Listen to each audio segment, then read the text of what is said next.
Hello नमस्कार दोस्तों, देखिए आपके अपने स्मार्ट स्टडी चैनल में स्वागत है। तो आज हम लोग आपके लिए लेकर आए हैं नेक्स्ट पार्ट विद्युत व चुंबक। ठीक है, हम पहला चैप्टर पढ़ेंगे विद्युत। ठीक है, फिर इससे नेक्स्ट पार्ट पढ़ेंगे हम चुंबक। ठीक है, विद्युत धारा किसे कहते हैं? देखिए, आवेश प्रवाह की दर को विद्युत धारा कहा जाता है, या इलेक्ट्रॉन प्रवाह की दर को विद्युत धारा कहा जाता है, या इकाई समय में प्रवाहित होने वाले आवेशों की मात्रा को विद्युत धारा कहा जाता है। यह एक अदिश राशि है। मतलब अदिश राशि किसे कहते हैं? परिमाण तो होता है लेकिन दिशा नहीं होती। ठीक है, जिसका ऐसा मात्रक एम्पियर है, जिसको ए से कैपिटल ए से दर्शाते हैं। ठीक है, नेक्स्ट देखिए,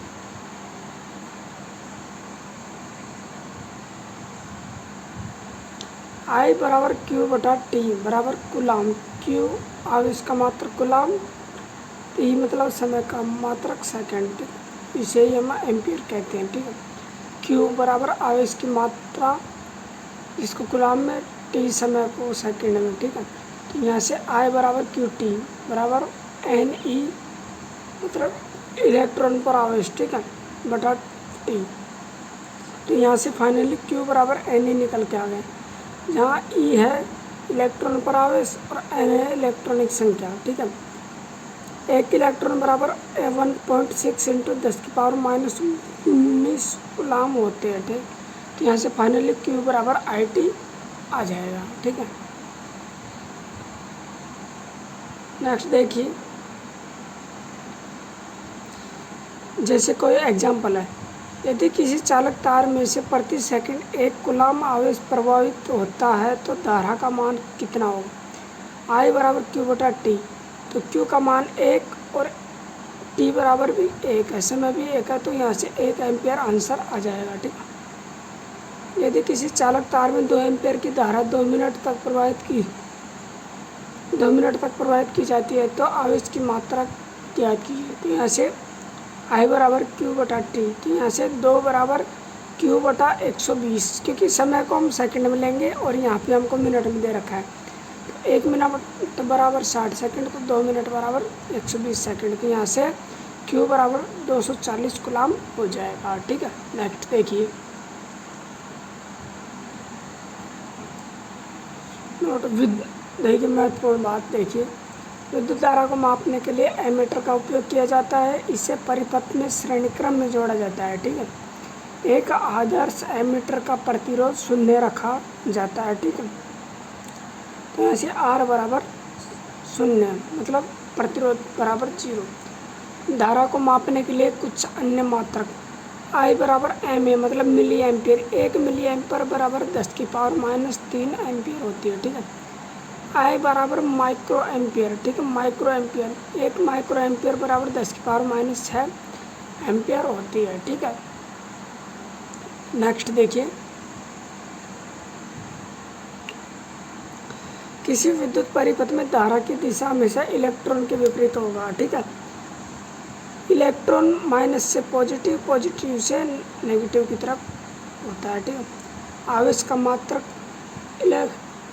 आवेश मतलब चार्ज, आवेश बराबर इलेक्ट्रॉन, 1 कूलम आवेश बराबर 6.25 इंटू 10⁻18 इलेक्ट्रॉन। ठीक है, आवेश का मात्रक कूलम होता है। आवेश 2 प्रकार के होते हैं, बेंजामिन फ्रैंकलिन के अनुसार धनावेश व ऋणावेश 2 प्रकार के आवेश होते हैं। ठीक है,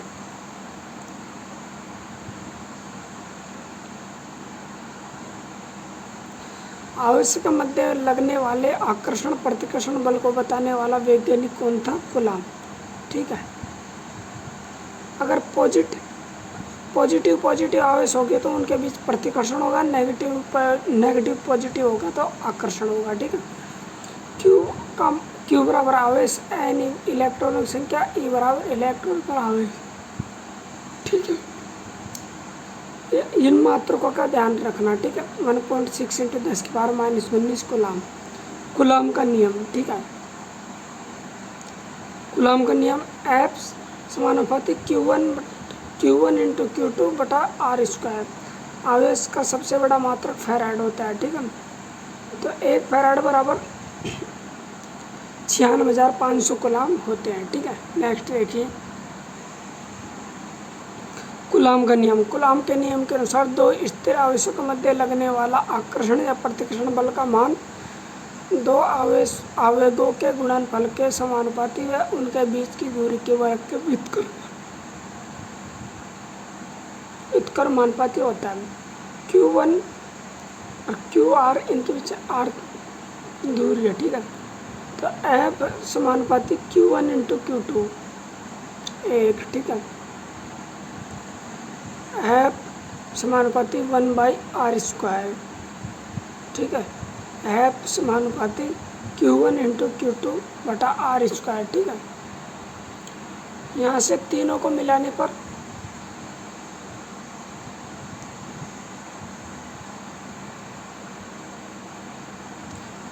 मिलाने पर फाइनली F बराबर के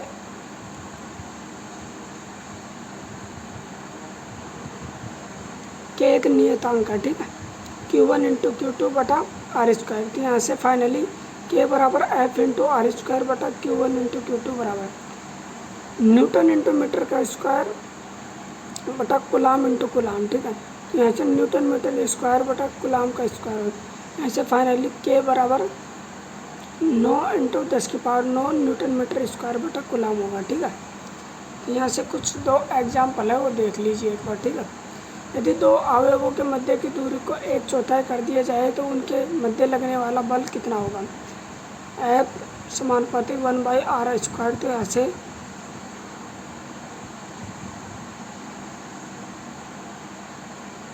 F समानुपाती 1/(1/4) का होल स्क्वायर बराबर यहीं से फाइनली F बराबर 1/16। तो यहाँ से फाइनली इनके बीच लगने वाला बल 16 गुना हो जाएगा। ठीक है, यदि दो स्थिर आवेशों के मध्य की दूरी को दुगुना कर दिया जाए तो उनके मध्य लगने वाला बल कितना होगा। ठीक है, तो यहाँ से F समानुपाती 1/r²। तो यहाँ से F समानुपाती 1/2 का स्क्वायर। ठीक है, यहाँ से F समानुपाती 1/4। तो यहाँ से लगने वाला बल 1/4 हो जाएगा। ठीक है, तो देखिए नेक्स्ट पार्ट देखिए।